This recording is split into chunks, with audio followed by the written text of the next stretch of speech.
الحمد لله إن الحمد لله نحمده ونستعينه ونستغفره ونعوذ بالله من شرور أنفسنا ومن سيئات أعمالنا من يهده الله فلا مضل له ومن يضلل فلا هادي له وأشهد أن لا إله إلا الله وحده لا شريك له وأشهد أن محمدا عبده ورسوله۔ بلا شبہ سب تعریف اللہ ہی کے لیے ہے، ہم اس کی تعریف کرتے ہیں، اس سے مدد مانگتے ہیں اور اسی سے بخشش طلب کرتے ہیں۔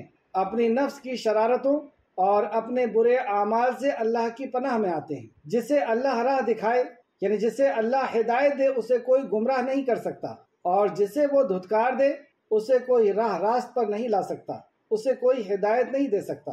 وَأَشْهَدُ أَن لَّا إِلَٰهَ إِلَّا اللَّهُ، اور میں گواہی دیتا ہوں کہ اللہ کے سوا کوئی الہ نہیں، کوئی معبود نہیں۔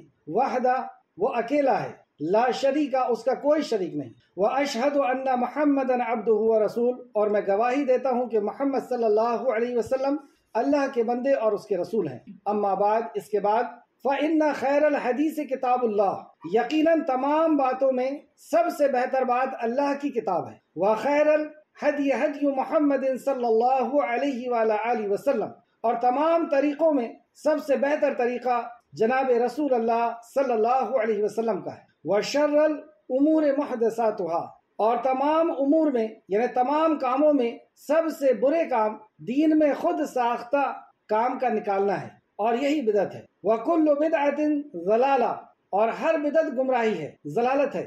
وَكُلُّ ضَلَالَةٍ فِي النَّارِ، اور ہر گمراہی جہنم تک پہنچا دینے والی ہے۔ معزز سامعین کرام، آپ سبھی کو یہ علم کا سفر مبارک ہو۔ اہلاً و سہلاً مرحبا۔ یہ وہ علم کہ اس کی اہمیت کا اندازہ اسی بات سے لگتا ہے کہ اللہ سبحانہ و تعالیٰ نے جب انسانیت کے لیے فلاح کا، رحمت کا اور کامیابی کا فیصلہ فرمایا تو وحی کا نزول فرمایا، اور وحی میں سب سے پہلی وحی، سب سے پہلا حکم، سب سے پہلا فرض اسی علم کو کیا۔ اقرأ بسم ربک الذی خلق، پڑھ یعنی جان، علم حاصل کر۔ تو علم کی اہمیت اسی بات سے پتہ چلتی ہے کہ اللہ رب العزت نے سب سے پہلی وحی، سب سے پہلا حکم اور سب سے پہلا فرض اسی علم کو حاصل کرنے کو۔ رسول اللہ صلی اللہ علیہ وسلم نے فرمایا کہ یہ علم کا حاصل کرنا کیسا ہے؟ فرض ہے، سنت ہے، نفل ہے، فرض عین ہے، فرض کفایہ۔ رسول اللہ صلی اللہ علیہ وسلم نے فرمایا طلب العلم یعنی علم کا طلب کرنا، علم کا حاصل کرنا، طلب العلم فریضۃ علی کل مسلم، کہ فرض ہے ہر مسلمان کے اوپر، وہ مرد ہو، عورت ہو، بوڑھا ہو، جوان ہو، بچہ ہو، ہر کسی کے اوپر علم کا حاصل کرنا فرض۔ یہ وہ علم ہے جس کے ذریعے ہم اللہ رب العزت کی معرفت حاصل کرتے ہیں، اللہ کی پہچان حاصل کرتے ہیں۔ یہ وہ علم ہے جس کے ذریعے سے ہمیں شریعت کا اور اللہ رب العزت کے احکام و مسائل کا، اللہ رب العزت کے اوامر اور نواہی کا ہمیں پتہ چلتا ہے۔ یہ وہ علم ہے کہ جس کے ذریعے سے ہم اپنے خالق سے بات کرتے ہیں۔ رسول اللہ صلی اللہ علیہ وسلم نے فرمایا تم میں سے اگر کسی کا جی چاہے کہ اپنے رب سے کلام کرے تو اسے چاہیے کہ وہ قرآن پڑھے۔ اللہ اکبر، ساری کائنات کے خالق اور مالک، ہمیں کون ایسا بدقسمت ہے جو اپنے رب سے کلام کرنے کی خواہش نہ رکھتا؟ یہ وہ علم ہے جس کے ذریعے سے ہم اپنی پیدائش کے مقصد کو جان سکتے ہیں، جس کے ذریعے سے ہم دنیا کے اندر سکون اور اطمینان حاصل کر سکتے ہیں، قبر میں سکون اور اطمینان اور حشر میں سکون اور اطمینان، اور ہمیشہ ہمیشہ کی جنت کو حاصل کر سکتے ہیں۔ اللہ سبحانہ وتعالیٰ نے فرمایا قُلْنَا اهْبِطُوا مِنْهَا جَمِيعًا وَيَأْتِيَنَّكُم مِّنِّي هُدًى فَمَن تَبِعَ هُدَايَ فَلَا خَوْفٌ عَلَيْهِمْ وَلَا هُمْ يَحْزَنُونَ۔ تم سب کے سب زمین پہ اتر جاؤ، ساری انسانیت کو خطاب، اور قیامت تک آنے والی انسانیت کو خطاب۔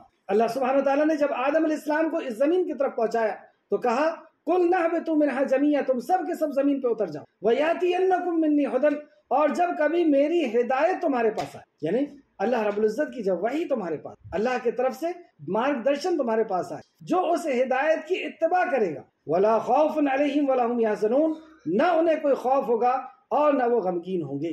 تو خوف اور غم یہ بنیادی چیز، یہ بیسک چیز ہے۔ غم سے وہی بچ سکتا ہے جو اس وحی پر غور و فکر کرے، جو اس وحی پر ایمان لائے اور اس وحی پر عمل کرے۔ اللہ سبحانہ تعالیٰ سے دعا ہے کہ اللہ رب العزت ہمیں صحیح معنوں میں قرآن مقدس کو سمجھنے، اس پہ غور فکر کرنے، اس پہ ایمان لانے اور عمل کے ساتھ لوگوں تک پہنچانے کی توفیق عطا فرمائے، آمین یا رب العالمین۔ معزز سامعین، آج سے ہم 5واں پارہ پڑھیں گے۔ جو معزز سامعین آج ہی سے جوائن کیے ہیں کلاس کو تو وہ ذرا بھی پریشان نہ ہو، جو پیچھے کی کلاسز جا چکی ہیں ان کو وہ کلاسز کور کروا دی جائیں، یعنی جو 4 پارے نکل چکے ہیں ان کو اس کی ریوائز، اس کا ریویژن کرا دیا جائے گا انشاءاللہ۔ آج سے ہم پڑھ رہے ہیں سورہ نساء سورہ نساء مدنی صورت ہے. مکی صورت وہ جو ہجرت کے پہلے نازل ہوئی اور مدنی صورت وہ جو ہجرت کے بعد نازل ہوئی. تو سورہ نساء مدنی صورت ہے اور ترتیب کے اعتبار سے یہ 4 نمبر کی صورت ہے. مطلب قرآن میں اس کو 4 نمبر پر رکھا گیا. اور نزول کے اعتبار سے، زمانہ نزول کے اعتبار سے یہ 92 نمبر کی صورت ہے، 92 نمبر کی. اس کے اندر 176 آیتیں ہیں، 176، اور 3035 الفاظ ہیں اور 34 رکوع پر مشتمل ہے. اس صورت کا کچھ حصہ 4 پارے میں گزر چکا ہے اور 5ویں پارے میں پورا سورہ نساء رہے گی اور کچھ حصہ 6 پارے میں ہوگا انشاءاللہ. سورہ نساء، نساء یعنی عورت. اس صورت میں اللہ کی رحمت اور اللہ کی مدد کا اظہار ملتا ہے، اللہ کے عدل کا اظہار ملتا ہے. کس طرح اللہ سبحانہ و تعالیٰ نے بندوں پر رحم فرمایا اور کیسا عدل فرمایا. سورہ نساء کے علاوہ اور بھی صورتوں میں عورتوں کا ذکر ہے. عورتوں کے مقام و مرتبہ، عورتوں کے حقوق اور عورتوں کے تعلق سے احکام و مسائل اور بھی صورتوں میں ملتے ہیں، جیسے سورہ بقرہ، سورہ طلاق، سورہ نور اور بھی دوسرے. عورتوں کے مقام و مرتبہ اور عورتوں کے حقوق کے تعلق سے اگر ہم دیکھیں تو قرآن کے نزول کے پہلے عورت کا مقام اس دنیا کے اندر کچھ بھی نہ تھا. وہ ایک کھلونا تھی.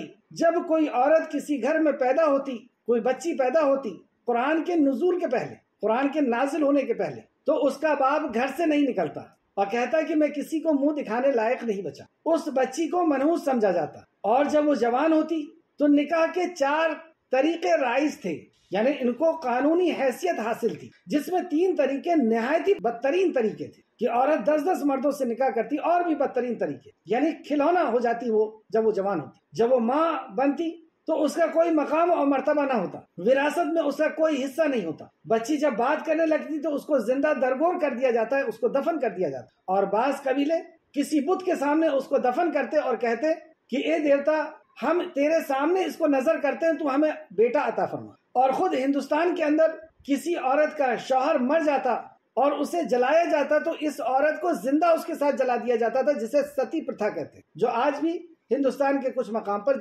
چلتی. لیکن اسلام نے خواتین کو مقام اور مرتبہ دیا، ان کی عزت افزائی کی، ان کے حقوق طے کیے، باپ ہونے کی حیثیت سے، شوہر ہونے کی حیثیت سے، معاشرے کے اندر ان کے حقوق، ماں ہونے کی حیثیت سے ان کے حقوق، یہ اللہ سبحانہ وتعالیٰ نے طے کیا. جب بچی پیدا ہوتی، رسول کریم صلی اللہ علیہ وسلم نے فرمایا جس کی 3 بیٹیاں ہوں اور وہ اس کی اچھی طرح تربیت کرے تو وہ جنت میں میرے ساتھ اس طرح ہوگا. 2 انگلی کا اشارہ کر کے بتا. اچھی طرح تربیت، اس کے اندر ان کا نان و نفقہ بھی ہے، ان کی ضرورتوں کا پورا کرنا بھی ہے، اور ان کی اسلامی تربیت اصل مقصد. یہ بچی ہمارے پاس امانت ہے اور یہ بچے ہمارے پاس امانت ہے. اسے ہم نے دعاؤں سے حاصل کیا ہے اور یہ ہمارا مستقبل ہے. ان کی تربیت کی ذمہ داری نبی کریم صلی اللہ علیہ وسلم نے فرمایا پہلا مدرسہ ماں کا گود.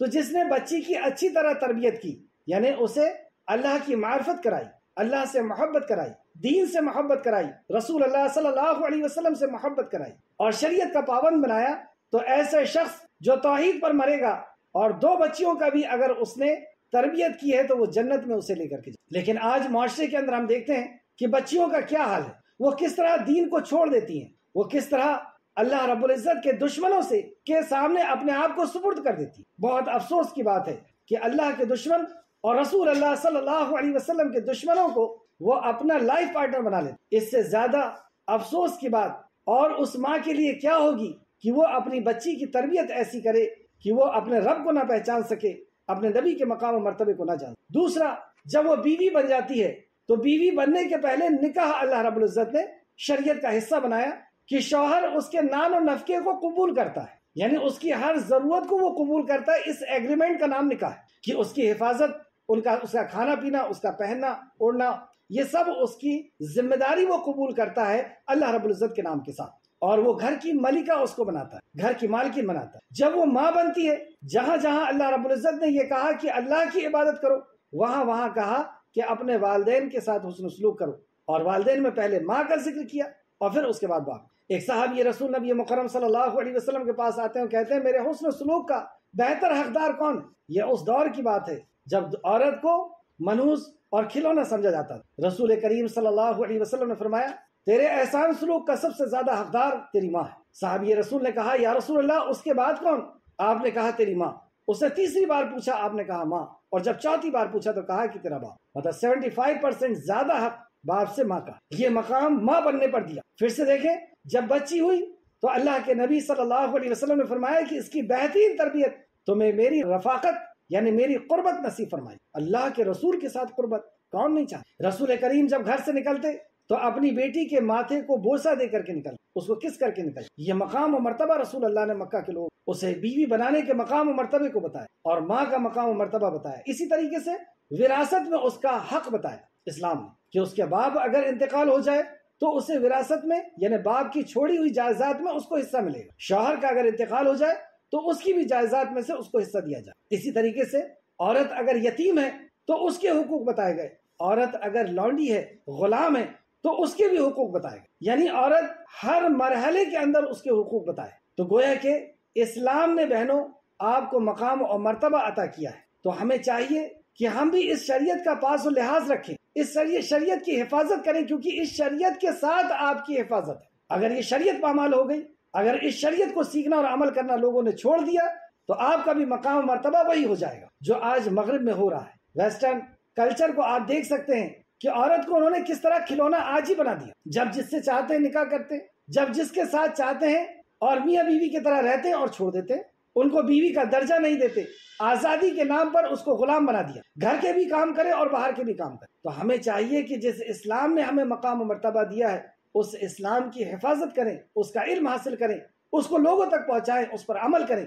اللہ ہم سب کو توفیق عطا فرمائے۔ پچھلی کلاس میں آیت نمبر 23 کے اندر بتایا گیا کہ کن خواتین کے علاوہ تم ساری عورتوں سے نکاح کر سکتے، کن عورتوں سے نکاح نہیں کیا جا سکتا۔ تو آیت نمبر 23 کے اندر 14 ایسی خواتین کا، ایسی رشتہ دار کا ذکر کیا گیا جن سے نکاح نہیں، جس میں 7 تو نسبت کے اعتبار سے نسبی نسبت ہے، خون کا رشتہ ہے، جیسے ماں سے نکاح نہیں کیا جا سکتا، بیٹی سے نکاح نہیں کر سکتے، بہن سے نکاح نہیں کر سکتے، پھوپھی سے نکاح نہیں کر سکتے، خالہ سے نکاح نہیں کر سکتے، بھتیجی سے نکاح نہیں کر سکتے اور بھانجی سے نکاح نہیں کر سکتے۔ یہ 7 وہ رشتے جو ماں کی طرف کے، اور ان کے علاوہ اللہ نے آگے فرمایا رضائی ماں سے بھی نکاح نہیں کر سکتے، یعنی جس کا دودھ پیے اس ماں سے نکاح نہیں کر سکتے۔ رضائی بہن سے یعنی جس ماں کا دودھ دونوں نے پیے ہیں وہ بھی آپس میں نکاح نہیں کر سکتے، رضائی بہن سے۔ اسی طرح ساس سے نکاح نہیں کر سکتے، بیوی کی ماں سے، اور سوتیلی بیٹی سے، یعنی وہ بیٹی جو جس سے نکاح ہوا ہے اس کے ساتھ میں آئی ہے، یہ سوتیلی بیٹی سے۔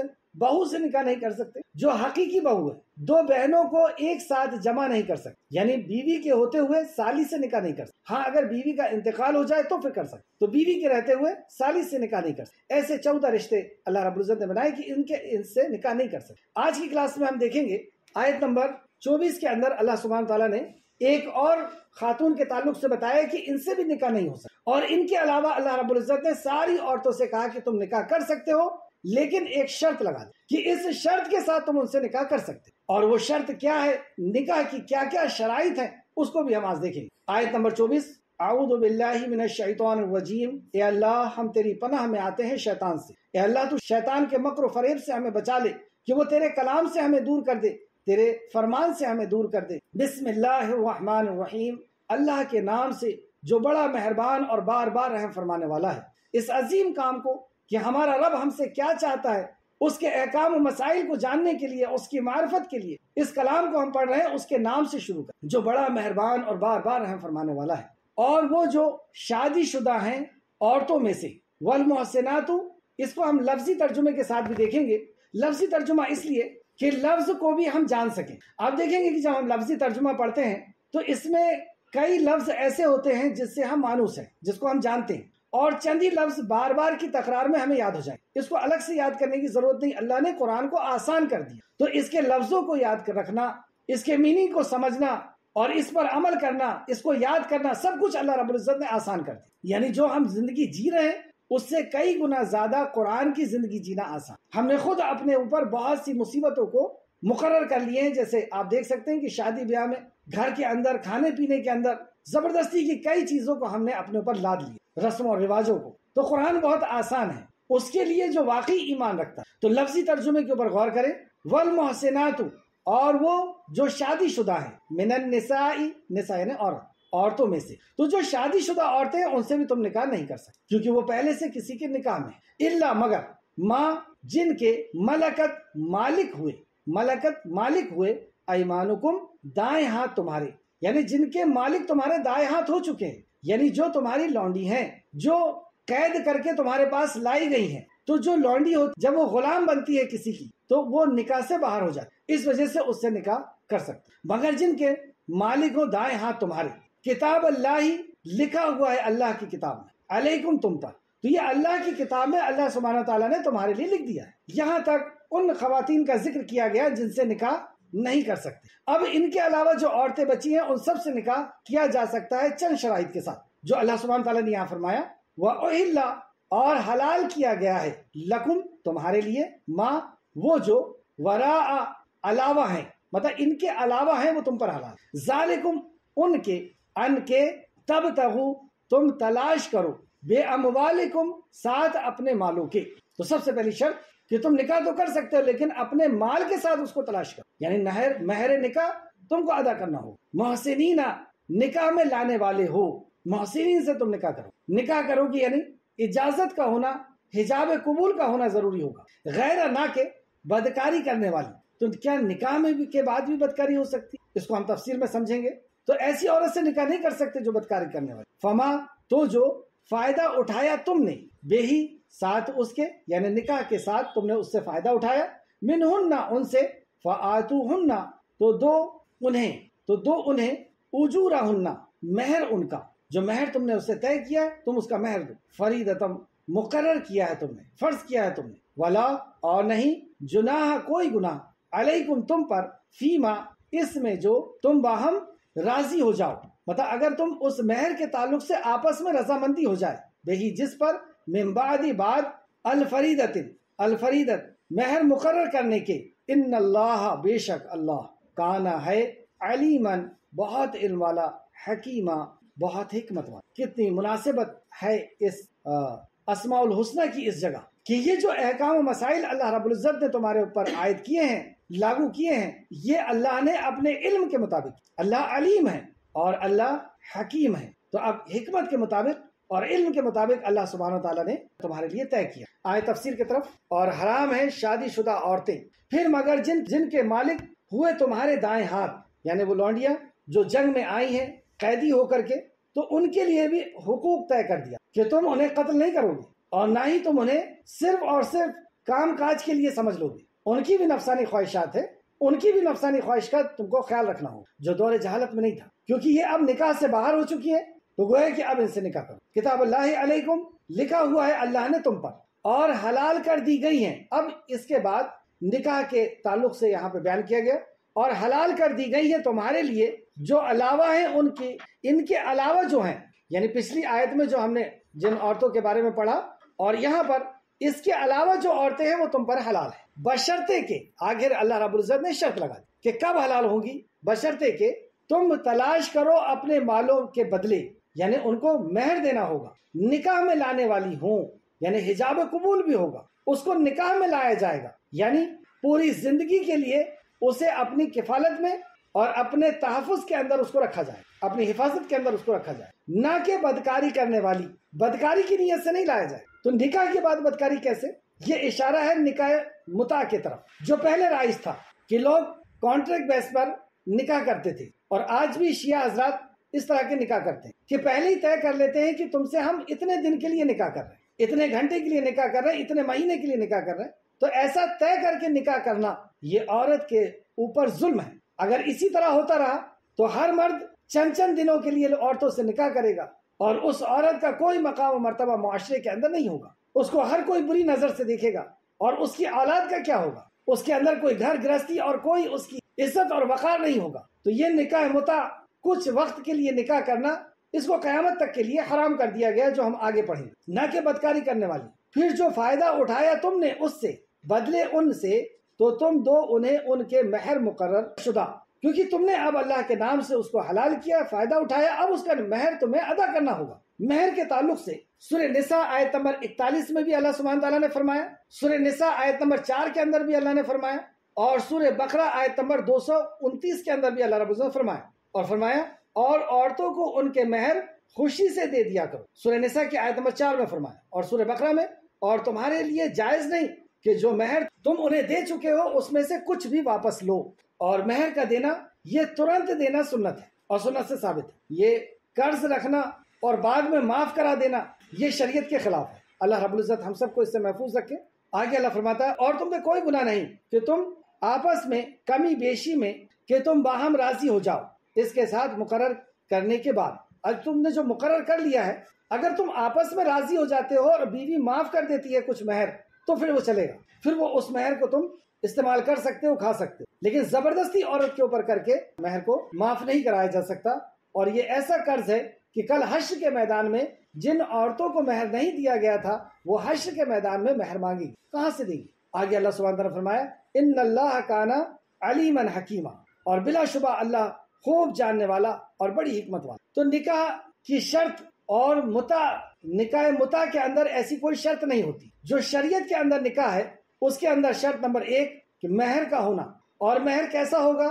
جو اس معاشرے کے اندر اور اس مرد کی حیثیت کے مطابق طے کیا جائے گا، مرد کی حیثیت کے مطابق طے کیا جائے گا۔ تو مہر ہوگا حجاب و قبول، حجاب و قبول یعنی مرد بھی قبول کرے گا اور عورت بھی قبول کرے گی۔ مرد قبول کرے گا یعنی اس نے پسند کیا، عورت نے قبول کی یعنی اس نے اس کو پسند کی، یعنی بغیر مرضی کے نہ مرد کا نکاح ہو سکتا نہ عورت کا نکاح ہو۔ جب تک عورت کی مرضی نہیں ہوگی جب تک وہ حجاب قبول نہیں کرے گی۔ اس نے حجاب قبول کیا یعنی اس کی مرضی ہے، زبردستی کسی کا نکاح نہیں کرایا جا سکتا۔ تیسرا ولی کی اجازت، اگر ولی کی اجازت نہیں ہے تو بھی نکاح باطل ہے۔ ولی کون؟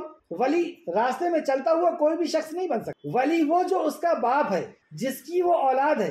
اگر باپ نہیں ہے تو کفالت چاچا نے کیا تو چاچا بنے گا، اگر بھائی نے کیا ہے تو بھائی بنے گا، یعنی جس کی بچی ہے وہ اس کو نکاح میں دے گا۔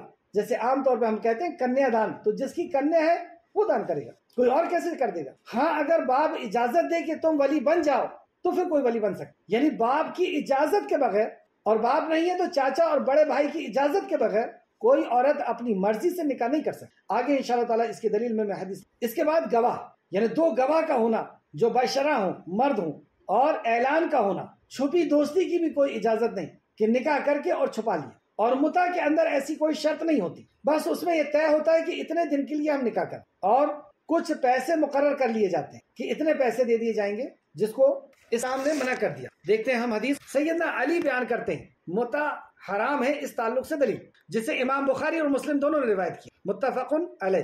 سیدنا علی رضی اللہ عنہ بیان کرتے ہیں رسول اللہ صلی اللہ علیہ وسلم نے خیبر کے دن نکاح متع اور پالتو گدوں کے گوشت سے منع کر دیا، یعنی متع سے منع کر دیا خیبر کے دن۔ اس کے پہلے اجازت دی تھی رسول اللہ صلی اللہ علیہ وسلم نے خیبر کے مجاہدوں کو، لیکن بعد میں خود رسول کریم صلی اللہ علیہ وسلم نے منع کر۔ بخاری شریف حدیث نمبر 4216 4216 اور مسلم شریف حدیث نمبر 1407 1407۔ فتح مکہ کے موقع پر رسول اللہ صلی اللہ علیہ وسلم نے فرمایا لوگوں میں نے تمہیں، کب؟ فتح مکہ کے موقع۔ اب آپ سمجھ سکتے ہیں کہ فتح مکہ کب ہوئی، تو آپ نے فرمایا لوگ میں نے تمہیں عورتوں سے متع کی اجازت دی تھی، مگر اب اللہ تعالیٰ نے اسے قیامت کے دن تک کے لیے حرام کر دیا۔ کب تک کے لیے؟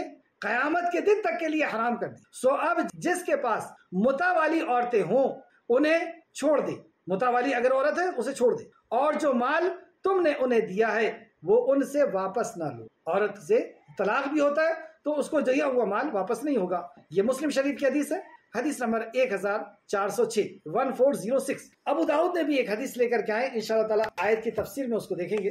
آیت نمبر 25، وَمَن لَمْ يَسْتَطِعْ، اور تم میں سے جو شخص آزاد مومن عورتوں سے نکاح کرنے کی طاقت نہ رکھتا ہو، کوئی مرد ایسا ہے جو آزاد مومن عورت سے نکاح کرنے کی طاقت نہیں رکھتا، یعنی اس کا نان و نفقہ، اس کو مہر کی ادائیگی نہیں کر سکتا، لیکن اسے نکاح کی ضرورت بھی ہے، وہ اپنی نفسانی خواہشات کو کنٹرول بھی نہیں کر پا رہا، اب کیا کرے؟ تو اللہ سبحانہ تعالیٰ نے فرمایا اور تم میں سے جو شخص آزاد مومن عورتوں سے نکاح کرنے کی طاقت نہ رکھتا ہو وہ تمہاری ملکیت مومن لونڈیوں میں سے کسی لونڈی سے نکاح کر لے، تو وہ جو ان کے ماتحت، دیکھیے اب یہ آزاد سے نکاح کرنے کی اگر طاقت نہیں رکھتا اور اسے ڈر ہے کہ وہ اپنے آپ کو کنٹرول نہیں کر سکے گا تو وہ غلام عورت، لیکن وہ عورت، وہ خاتون جو مومن ہے اس سے وہ نکاح کر۔ اللہ فرماتا ہے اور تمہارے ملکیت مومن لونڈیوں میں سے کسی لونڈی سے نکاح کر، اور اللہ تمہارے ایمانوں کا حال خوب جانتا ہے۔ اصل جو چیز ہے وہ ایمان ہے، کہ ایمان کا حال خوب جانتا ہے۔ کوئی آقا ہے، کوئی لونڈی ہے، غلام ہے، کوئی رئیس ہے، کوئی غریب ہے، کوئی کالا ہے، کوئی گورا ہے، کوئی شہر والا ہے، کوئی گاؤں والا ہے، کوئی اونچے نسب والا ہے، کوئی نیچے نسب والا ہے، اللہ سبحانہ تعالیٰ نے آگے فرمایا تم سب ایک ہی گروہ کے لوگ ہو. اللہ سبحانہ تعالیٰ کے نزدیک کوئی اونچ اور نیچ نہیں. تم میں برتری کا معیار صرف اور صرف ایمان ہے، تقویٰ ہے. اللہ سبحانہ تعالیٰ نے سورہ بقرہ میں ہم پڑھ کر کے آ چکے ہیں کہ تم میں بہتر وہ جو اللہ سے زیادہ ڈرنے والا ہے. یعنی ہم میں جو خوبصورت ہے ہم اس کے اعتبار سے اس کو بہتر سمجھتے ہیں، جو اونچے نسب والا ہے، خاندان والا ہے، اس کو بہتر سمجھتے ہیں، کوئی زیادہ ڈگریوں والا ہے، کوئی شہر والا ہے. یہ سب اللہ کے نزدیک یہ معیار نہیں ہے. اللہ کے نزدیک مقام و مرتبے پر وہ بہتر ہے جو زیادہ ایمان والا ہے، یعنی زیادہ تقوی والا ہے. اور اللہ تمہارے ایمانوں کا حال خوب جانتا ہے. تم سب ایک ہی گروہ ہے، تم میں برتری کا معیار صرف ایمان ہے. بس تم ان کے مالکوں کی اجازت سے ان سے نکاح کر لو اور انہیں دستور کے مطابق ان سے مہر دو. اللہ، ایک عورت اگر غلام بھی ہے تو اس کے لیے وہی حقوق ہے جو ایک آزاد عورت کے. یعنی عورت نوکرانی ہو، خریدی ہوئی ہو، غلام ہو یا اناتھ ہو یا ودوا ہو یا طلاق شدہ ہو، اس کا مقام و مرتبہ وہی ہوگا جو ایک عام عورت کا ہوتا. سبحان، یہ اللہ رب العزت کا قانون، یہ واقعی اس کا لکھا ہوا قانون ہے جس نے ساری انسانیت کو تخلیق. تو یہاں پر اگر کوئی عورت باندھی ہے یعنی غلام ہے، لانڈی ہے، تو اس سے بھی نکاح کی شرط بتائی گئی کہ اس کو ولی کی اجازت کے بغیر تم نکاح نہیں کر سکتے. اور اس کا ولی کون ہوگا؟ اس لانڈی کا ولی اس کا مالک ہو. تو فرمایا بس تم ان کے مالکوں کی اجازت سے ان سے نکاح کر لو اور انہیں دستور کے مطابق انہیں مہر دو. تو مہر بھی دینا ہو. اس تعلق سے ایک حدیث دیکھتے ہیں جو امام ابو داؤد اور امام ترمذی نے روایت کی ہے. سیدنا جابر بن عبداللہ رضی اللہ عنہ سے بیان کرتے ہیں کہ رسول اللہ صلی اللہ علیہ وسلم نے فرمایا جو غلام اپنے مالک کی اجازت کے بغیر نکاح کرے وہ بدکار ہے، یعنی وہ زانی. ابو داؤد حدیث نمبر 2078 2078 اور ترمذی حدیث نمبر 4x1 1111. سیدنا ابو ہریرہ رضی اللہ عنہ بیان کرتے ہیں یعنی بغیر ولی کے اگر کوئی نکاح کرتا ہے، اور آج دیکھیں گے آپ کہ علم نہ ہونے کی وجہ سے اور بچیوں کو قرآن کی تعلیم سے دور رکھنے کی وجہ سے اس کا نتیجہ کیا ہوتا ہے کہ وہ غیر ایمان والے کی بات تو بہت دور کی ہے، وہ ایمان والوں سے بھی بغیر ولی کے نکاح کر لے. ابو ہریرہ رضی اللہ عنہ بیان کرتے ہیں رسول اللہ صلی اللہ علیہ وسلم نے فرمایا عورت کا نکاح نہ کرے اور نہ کوئی عورت اپنا نکاح خود کرے. مطلب کوئی عورت اپنا نکاح خود نہیں کر سکتی، اس کا باپ اس کا نکاح کرے، کیونکہ جو عورت اپنا نکاح خود کرے وہ عورت بدکار ہے، بد کردار ہے، زانی ہے. ابن ماجہ حدیث نمبر 1882 1882 اور بھی اس طرح حدیث آپ کو مل جائے گی کہ بغیر ولی کی اجازت کے، اور قرآن میں بھی سورہ بقرہ کے اندر اللہ سبحانہ تعالیٰ نے فرمایا ہے. آگے دیکھتے ہیں آیت نمبر 25 پہ واپس آئے. جبکہ وہ نکاح میں لائی گئی ہوں. 3 باتیں ہو گئی. پہلا یہ کہ ان کو مہر دینا ہوگا، اس کے ولی سے اجازت لینی ہوگی، اور وہ نکاح میں لائی گئی ہو یعنی حجاب قبول بھی ہو، وہ تمہیں پسند کرے، تم اسے پسند، اور بدکاری کرنے والی نہ ہو، بدکاری کی نیت سے چند وقت کے لیے آنے والی نہ ہو، اور نہ چوری چھپے آشنا بنانے والی ہو، نہ چوری چھپے ایک دوسرے سے تعلقات بنانے والی. پھر جب وہ نکاح میں آ جائیں اور ان کے بعد وہ بدکاری کریں تو ان پر سزا آزاد عورتوں کی سزا کا نصف ہوگا، یعنی آدھا ہوگا. یہ اللہ کا قانون ہے کہ اگر کوئی عورت غلام ہے اور اس نے بدکاری کی ہے، زنا کی ہے، تو آزاد عورتوں سے اس کو آدھا سزا دی جائے. اور تفسیر ابن کثیر فرماتے ہیں کہ آدھی سزا سے مراد اب اس کو سنسار نہیں کیا جائے، 100 کوڑے کی جگہ 50 کوڑے لگائے جائیں. یہ اجازت تم میں سے اس کے لیے ہے جسے گناہ کی راہ پر چلنے کا اندیشہ ہو.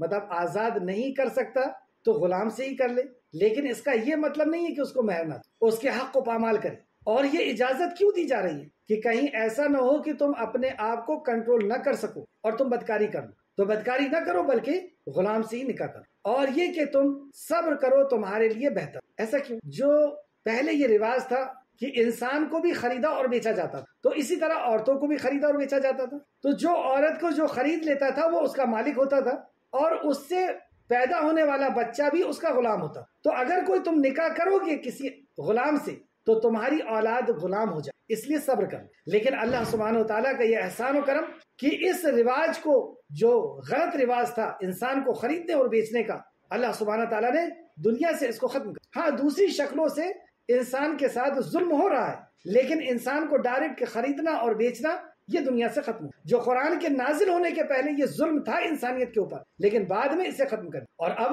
ساری عورتیں آزاد ہیں، اور کسی بھی عورت سے جو ایمان والی ہو اور چند شرائط کے ساتھ جو بیان کیے گئے، ایک ایمان والا دوسری ایمان والی سے نکاح کرے، اور ایک مشرک مشرک سے نکاح کرے گا یہ اللہ سبحانہ و تعالیٰ نے طے فرمایا، اور وہ بہتر جانتا ہے کہ تم کس کے ساتھ ایڈجسٹ ہو سکتے ہو اور کس کو اپنا لائف پارٹنر بنا سکتے۔ تو ایک مومن مشرک کے ساتھ زندگی بسر نہیں کر سکتا، اور اسی لیے اللہ سبحانہ تعالیٰ نے یہ قانون بنایا کہ مومن مومن سے نکاح کرے گا اور مشرک مشرک، اور یہ کہ تم صبر کرو تمہارے لیے یہی بہتر، اور اللہ بہت بخشنے والا اور بڑا رحم فرمانے والا، اللہ غفور الرحیم۔ ان معاملے میں اللہ رب العزت بہت غفور اور رحیم ہے، لیکن کب؟ جب بندہ توبہ کرے۔ آیت نمبر 26، اللہ چاہتا ہے کہ تمہارے لیے کھول کر بیان کرے، یعنی واضح طور پر اپنا قانون تمہارے سامنے بیان کر، اپنے احکام و مسائل، حکمتیں، نصیحتیں اور وصیتیں کھول کر تمہارے سامنے بیان کر۔ یعنی قرآن کو اللہ رب العزت نے واضح طور پر بیان فرمایا ہے، صاف طور پر بیان فرمایا، اس کے اندر کوئی کجی نہیں رکھا کہ اس کو عام انسان نہیں سمجھ سکتا۔ اور بعض دفعہ کئی مقام پر اللہ نے فرمایا یا ایھا الناس، اے لوگو، یعنی عام انسان اس کلام کو سمجھ سکتا، لیکن چند چیزیں ایسی ہیں جسے علم کے ساتھ سمجھا جا سکتا، بغیر علم کے نہیں سمجھا جا سکتا، اور قرآن کی چند چیزیں ایسی بھی ہیں جس پر صرف ایمان لانا ہوتا ہے۔ تو اللہ رب العزت نے قرآن کو قرآن کی روح سے سمجھا جائے، قرآن کو صحیح احادیث سے سمجھا جائے، اور قرآن کو صحابہ کے اقوال سے سمجھا جائے، تو قرآن کو سمجھنا بہت آسان ہے، اور یہی تفسیر کا اصول ہے۔ قرآن کی تفسیر کا کیا اصول ہے؟ قرآن کی تفسیر قرآن سے ہوگی، قرآن کی تفسیر صحیح احادیث سے ہوگی، اور قرآن کی تفسیر صحابہ کرام کے اقوال سے۔ تو قرآن آسان ہے۔ اس تعلق سے سورہ حدید میں اللہ سبحانہ تعالیٰ نے فرمایا، سورہ آل عمران آیت نمبر 103 میں اللہ سبحانہ تعالیٰ نے فرمایا، اسی طرح اللہ تمہارے لیے اپنے آیتیں کھول کر بیان کرتا ہے تاکہ تم ہدایت پاؤ۔ تیسری جگہ اللہ سبحانہ تعالیٰ نے فرمایا، الحمدللہ الذی انزل علی عبدہ الکتاب وَلَمْ يَجْعَلْ لَهُ عِوَجًا۔ سورہ کہف آیت نمبر 1 اور 2۔ سب تعریف اللہ ہی کے لیے ہے جس نے اپنے بندے پر کتاب نازل کی اور اس میں کوئی کجی نہیں رکھی، یعنی اس میں بلکہ یہ سیدھی ہے، کوئی کجی نہیں، کوئی ٹیڑھ پن نہیں، آسان اور سیدھی، یعنی اس کا پڑھنا، اس کا یاد کرنا، اس کا سمجھنا، اس کا عمل کرنا، سب کچھ اللہ نے آسان کر۔ ایک چیز پہ آپ نے غور کیا کہ اس آیت کے ایک حصے کی یہاں پہ مفسر نے تفسیر کی، اور میں نے وہ آپ کو پڑھ کر کے کتنا حصہ تھا؟ اللہ چاہتا ہے کہ تمہارے لیے یہ معاملات کھول کر بیان کرے، یعنی اپنی آیتیں کھول کر بیان کرے۔ تو اس تعلق سے قرآن میں کہاں کہاں آیتیں تھی، تو تفسیر کے حوالے سے میں نے ان آیتوں کا آپ کے سامنے ذکر کیا۔ سورہ آل عمران آیت نمبر 103 اور سورہ کہف آیت نمبر 1 اور 2۔ تو اس آیت کی تفسیر خود قرآن سے ہو گئی، اور حدیث سے بھی اس کو ہم دیکھ سکتے ہیں کہ قرآن کو اللہ نے آسان کیا۔ آگے اللہ سبحانہ تعالیٰ فرمایا، اور تمہیں تم سے پہلے کہ نیک لوگوں کی راہ پر چلائے اور تم پر توجہ کرے۔ تو یہ اللہ سبحانہ تعالیٰ کا جو کلام ہے، اللہ نے اس کو آسان کر دیا ہے، اسے کھول کر کے یعنی واضح طور پر بیان کر دیا ہے۔ کیوں؟ کہ وہ تم میں سے پہلے کے نیک لوگوں کی راہ پر چلائے اور تم پر توجہ کرے۔ یہ اللہ نے ہم پر رحم کیا، ہم پر توجہ کیا، یعنی یہ شریعت نیک لوگوں کی راہ ہے۔ نوٹ کریں، یہ شریعت نیک لوگوں کی راہ ہے، یعنی صراط مستقیم ہے، اور یہی منہج ہے۔ ہم یہی دعا کرتے ہیں، اہدنا الصراط المستقیم صراط الذین انعمت علیہم، اے اللہ ان کے راستے پر چلا جن پر تو نے انعام کیا ہے۔ اور یہاں پر بھی اللہ نے فرمایا کہ ہم نے واضح آیتیں تم پر نازل کی ہے اور تم میں سے پہلے کے نیک لوگوں کی راہ پر چلائیں۔ یہ ہے صراط مستقیم، کہ نیک لوگوں کے راہ پر تمہیں چلائیں، سلیکٹڈ راستہ جس پر عمل کر کے لوگ کامیاب اور کامران ہو چکے، اور تم پر توجہ کرے، اور اللہ خوب جاننے والا اور حکمت والا ہے۔ واللہ علیم حکیم، اللہ نے یہ احکام و مسائل اپنے علم اور حکمت کے ساتھ نازل فرمائے۔ واللہ یرید، اور اللہ تم پر توجہ دینا چاہتا ہے۔ آیت نمبر 27، اور اللہ تم پر توجہ دینا چاہتا ہے وہ لوگ جو اپنے خواہشات کی پیروی کرتے ہیں۔ لیکن اب کچھ لوگ ایسے ہیں کہ اللہ رب العزت کی شریعت کو چھوڑ کر کے، اللہ رب العزت کی نصیحتوں کو چھوڑ کر کے، اللہ کے احکام و مسائل کو چھوڑ کر کے، اوامر و نواہی کو چھوڑ کر کے اپنی منمانی زندگی جو ان کا دل چاہتا اس پر وہ عمل کرتے ہیں۔ تو ان کے تعلق سے اللہ نے فرمایا، اور وہ لوگ جو اپنی خواہشات کی پیروی کرتے ہیں وہ چاہتے ہیں کہ تم حق سے بہت دور ہو جاؤ۔ جو اپنی نفسانی خواہشات پر چلتے ہیں وہ کیا چاہتے ہیں کہ وہ تمہیں بھی حق کے راستے سے دور لے جائے۔ یہاں پر سنگت کی اہمیت سمجھیں، اور یہ بہت اہم چیز کہ جو لوگ اپنی نفسانی خواہشات پہ چلتے ہیں وہ کیا چاہتے ہیں، وہ تمہیں بھی اپنے جیسا بنانا، وہ تمہیں بھی بہت دور لے جا لینا چاہتے۔ تو جو خود شریعت پر نہیں ہوتا ہمیں اس کی سنگت اختیار نہیں کرنا چاہیے۔ اگر ہم کریں گے تو وہ ہمیں بھی ویسا ہی بنا دے، اور جہنم میں جانے کے بعد پھر انسان کیا کہے گا؟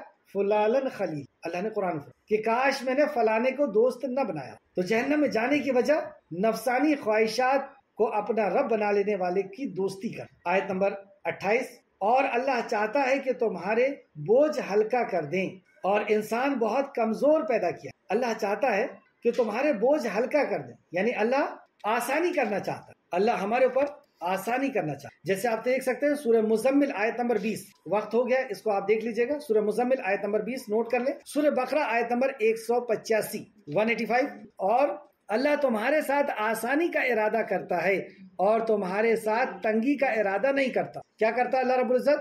تمہارے ساتھ آسانی کا ارادہ کرتا ہے، تنگی کا ارادہ نہیں کرتا، یعنی وہ اس نے جو شریعت نازل کیا بہت آسان۔ سورہ بقرہ آیت نمبر 286 میں اللہ نے فرمایا لا یکلف اللہ نفسا الا وسعها، اللہ کسی جان کو تکلیف نہیں دیتا مگر اس کی گنجائش کے مطابق، یعنی جتنی تکلیف ہم برداشت کر سکتے ہیں، یعنی برداشت کی طاقت پہلے دیتا ہے اور پھر کوئی تکلیف اگر دینا چاہتا ہے تو دیتا ہے۔ تو اللہ ہماری طاقت سے زیادہ ہم پر بوجھ نہیں ڈالتا، نہ شریعت کا اور نہ ہی اللہ اپنی آزمائش۔ سیدنا ابو ہریرہ رضی اللہ عنہ بیان کرتے ہیں رسول اللہ صلی اللہ علیہ وسلم نے فرمایا بے شک دین آسان ہے۔ شریعت کیسی ہے؟ آسان ہے۔ یہ بخاری شریف کی حدیث ہے، حدیث نمبر 39 لیکن اکثر لوگ کیا کہتے ہیں؟ اکثر علم نہ رکھنے والے لوگ کہتے ہیں کہ اسلام تو بال سے باریک، اس پہ عمل کرنا بہت مشکل ہے۔ اور رسول اللہ صلی اللہ علیہ وسلم کیا فرما رہے ہیں؟ رسول اللہ صلی اللہ علیہ وسلم کا فرمان سچا ہوگا یا ان ان پڑھ لوگوں کی بات سچی؟ رسول اللہ صلی اللہ علیہ وسلم نے فرمایا بے شک دین آسان ہے، ہم اس پر عمل کر کے تو دیکھیں کہ اس پر عمل کر کے ہی ہم تقوی کو بھی حاصل کر سکتے ہیں، اللہ کی رضا کو بھی حاصل کر سکتے ہیں۔ تو اللہ فرماتا ہے اللہ چاہتا ہے کہ وہ تمہارے بوجھ ہلکا کرے، اور انسان بہت کمزور پیدا کیا گیا، یعنی انسان جسم کے اعتبار سے، جان کے اعتبار سے، عزم اور ارادے کے اعتبار سے، ہمت کے اعتبار سے بہت کمزور پیدا کیا، اور انسان عورتوں کے اعتبار سے بہت کمزور پیدا کیا۔ تفسیر ابن کثیر، تفسیر ابن ابو حاتم کے حوالے سے اس بات کو یہاں پر نقل کیا، جلد نمبر 3 اور صفحہ نمبر 926 کیا مطلب ہوا اس کا؟ اور انسان بہت کمزور پیدا کیا، یعنی انسان عورت کے معاملے میں بہت کمزور پیدا کیا۔ امام وقی رحمۃ اللہ علیہ فرماتے ہیں کہ عورتوں کے سامنے مرد کی مت ماری جاتی ہے، عورت کے سامنے مرد کی مت ماری جاتی ہے۔ تفسیر ابن کثیر جلد نمبر 2 صفحہ نمبر 81۔ تو انسان بہت کمزور پیدا کیا گیا، اس لیے اللہ رب العزت نے اس کو جو احکام و مسائل دیے بہت آسان کے مطابق دیے ہیں۔ ایک آیت اور دیکھتے ہیں، یا ایھا الذین آمنوا، خطاب کس کو؟ ہمیں، ایمان والوں کو۔ صحابہ فرماتے ہیں کہ جب یا ایھا الذین آمنوا کہا جاتا تو ہم اپنے آپ کو تیار کر لیتے کہ ہمارا خالق ہم سے کچھ خطاب۔ تو اے لوگوں جو ایمان لائے ہو، تم آپس میں ایک دوسرے کا مال ناحق نہ کھاؤ۔ ایک دوسرے کا مال ناحق کھانا، اتنی آیت کی تفسیر دیکھتے ہیں کہ ناحق کھانا، تفسیر ابن کثیر فرماتے ہیں ابن عباس رضی اللہ عنہ کی اس روایت کو بیان کیا ہے کہ ایک شخص اگر کسی دوسرے شخص کے کپڑا خریدتا ہے تو وہ اس سے کہتا ہے کہ اگر یہ کپڑا تمہیں پسند نہ آیا تو اسے واپس کر دینا اور 1 درہم دے دینا۔ تب یہ آیت نازل ہوئی کہ یہ مال ناحق کھانا ہے، کہ تم نے اس کو مال بیچا تو مال ویسے کی ویسی واپس لے لینا تھا اور اتنے ہی پیسے اس کو واپس دینے دینا تھا، لیکن مال واپس لینے کا وہ 1 درہم مانگ، تو یہ اپنے بھائی کا مال ناحق کھانا ہوا۔ اس پر یہ آیت نازل ہوئی کہ اے ایمان والو آپس میں مال کو ناحق نہ کھاؤ۔ اسے تفسیر الطبری نے روایت کیا ہے، جلد نمبر 5 صفحہ نمبر 43، اور تفسیر ابن کثیر نے اس آیت کی تفسیر میں کہ شان نزول میں اس کو بیان فرمایا۔ اس کے علاوہ حرام مال کے تعلق سے چند حدیثیں دیکھتے ہیں کہ کون سا مال ہمارے لیے حرام ہوتا ہے، یعنی کون سی تجارتیں ہمارے لیے حرام ہیں۔ ایک تو سود تو ہمارے لیے حرام ہے، اس کے تعلق سے ہم پیچھے پڑ چکے ہیں۔ اسی طریقے سے بلی اور کتا، یعنی وہ حرام چیزیں، اس کی خرید اور فروخت، اس کا ٹریڈنگ، اس کا بیچنا اور خریدنا بھی حرام ہے۔ مسلم شریف حدیث نمبر 1569۔ سیدنا ابو ابن مسعود رضی اللہ عنہ بیان کرتے ہیں رسول اللہ صلی اللہ علیہ وسلم نے کتے کی قیمت، زانی کی مزدوری اور کاہن کی اجرت سے منع فرمایا ہے۔ بخاری شریف حدیث نمبر 2237 2237 اور مسلم شریف حدیث نمبر 1567۔ سیدنا جابر رضی اللہ عنہ بیان کرتے ہیں رسول اللہ صلی اللہ علیہ وسلم نے فرمایا بے شک اللہ اور اس کے رسول نے شراب، مردار سور اور بتوں کی خرید و فروخت کو حرام کر دیا۔ آپ سے دریافت کیا گیا اے اللہ کے رسول، مردار کی چربی کے متعلق آپ کیا فرماتے ہیں؟ مردار کی چربی یعنی مرے ہوئے جانور کی چربی۔ جب بھی آپ کوئی چیز خریدیں تو اس میں ڈی کوڈ لکھا ہوا ہوتا ہے، کوڈ لکھا ہوا ہوتا ہے کہ کس پروڈکٹ میں چربی ملی ہوئی، اور وہ چربی حلال ہے یا حرام ہے، وہ بھی لکھا رہتا ہے کہ یہ پگ کی چربی ہے یا کس چیز۔ تو وہ حلال کر کے اس کی چربی کو نکال رہے ہیں، حرام کر کے، اس کا بھی ہمیں خیال رکھنا چاہیے۔ تو ڈی کوڈ کر کے 300 کے آس پاس یہ حرام چیزوں کی چربی کا وہ لوگ مینشن کرتے ہیں اس شارٹ کٹ میں، تو اس کا بھی ہم خیال رکھیں۔ تو چربی کے بارے میں پوچھا گیا، کون سی چربی؟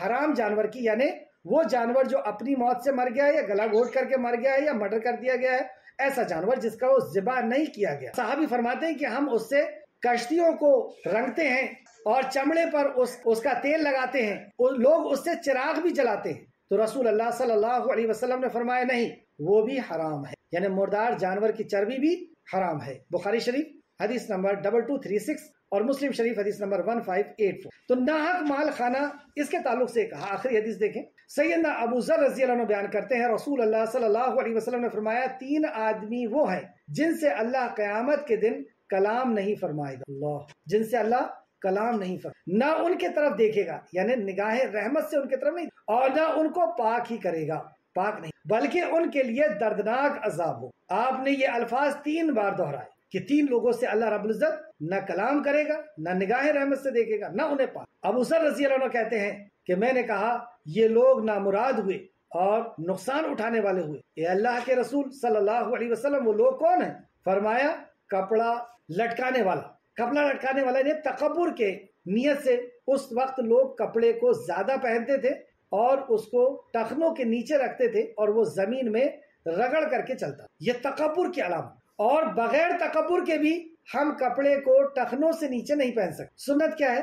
ٹخنوں کے اوپر کپڑے کو پہننا، مردوں کے لیے، عورتوں کے لیے نہیں۔ تو کپڑوں کو لٹکانے والا یعنی تکبر کرنے والا، یہاں پہ کپڑوں کو لٹکانے والا ہے تو کپڑوں کو لٹکانے والا ہی کہا جائے گا۔ اور احسان جتانے والا یعنی کسی کے ساتھ احسان سلوک کر کے اس کو جتا رہا ہے، کسی پڑوسی کے ساتھ، کسی یتیم کے ساتھ، کسی غریب کے ساتھ احسان کیا اور اس کو جتا رہا ہے کہ میرے ٹکڑوں پہ پل رہا ہے، میں نے تجھے پالا ہے۔ اور اب تو بدتمیزی یہاں تک ہو گئی کہ لوگ اپنے ماں باپ کے اوپر احسان جتاتے ہیں، بیوی کے اوپر احسان جتاتے ہیں، بچے کے اوپر احسان جتاتے ہیں، جبکہ ان کا حق ہے جو یہ کھا رہے ہیں۔ تو یہ جو احسان جتانے والا اللہ سبحانہ تعالیٰ اسے نگاہ رحمت سے نہیں دیکھے گا، کلام بھی نہیں کرے گا اور اسے عذاب دے گا۔ اور جھوٹی قسم کھا کر کے سامان بیچنے، یہ حق مارنے والا، یہ ناانصافی کرنے والا، دھوکہ دینے والا۔ تو دھوکہ کیا ہے کہ وہ جھوٹی قسم، اللہ کی جھوٹی قسم کھا کر کے کسی کو یقین دلا کر کے مال بیچ رہا ہے۔ دھوکہ دینا انسان کو کس قدر اللہ رب العزت کو ناگوار ہے کہ اللہ رب العزت اسے معاف نہیں کرے۔ مسلم شریف حدیث نمبر 106۔ مگر یہ کہ آپس کی رضامندی سے تجارت کرو، تو تجارت کو اللہ رب العزت نے حلال کیا، اور وہ تجارت جو حلال چیز کی ہوگی اور آپسی رضامندی سے ہوگی کہ بھائی یہ مال میں تمہیں اتنے میں بیچ رہا ہوں، اور وہ رضامند ہو جائے کہ ہاں مجھے اتنے میں یہ مال کو خریدنا۔ اور تم اپنے آپ کو قتل نہ کرو، اپنے آپ کو قتل نہ کرو یعنی خودکشی نہ کرو، بے شک اللہ تم پر بہت رحم کرنے والا ہے۔ یہ کتنی مناسبت ہے اس صفت کی کہ ان اللہ کان بکم رحیما، اللہ رحیم ہے۔ خودکشی کیوں کرتا ہے انسان جب وہ ڈپریشن میں جاتا ہے؟ کیوں جاتا؟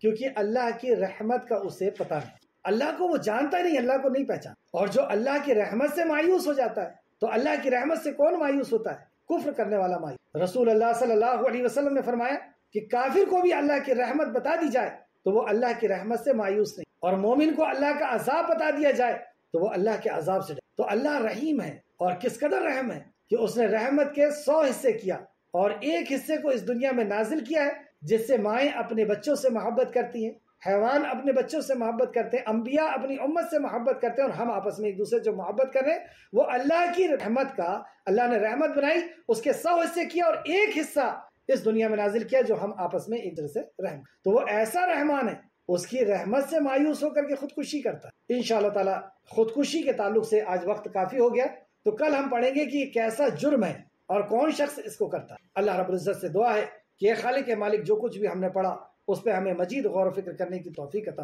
ہمیں صحیح معنوں میں قرآن کو قرآن کی روح سے، صحیح حدیث سے اور صحابہ کرام کے اقوال سے سمجھنے، اس پر ایمان لانے اور اخلاص کے ساتھ عمل کر کے لوگوں تک پہنچانے کی۔ اللہم صلی وسلم علی نبینا محمد، اللہم صلی وسلم علی نبینا محمد، اللہم صلی وسلم علی نبینا محمد، آمین یا رب العالمین۔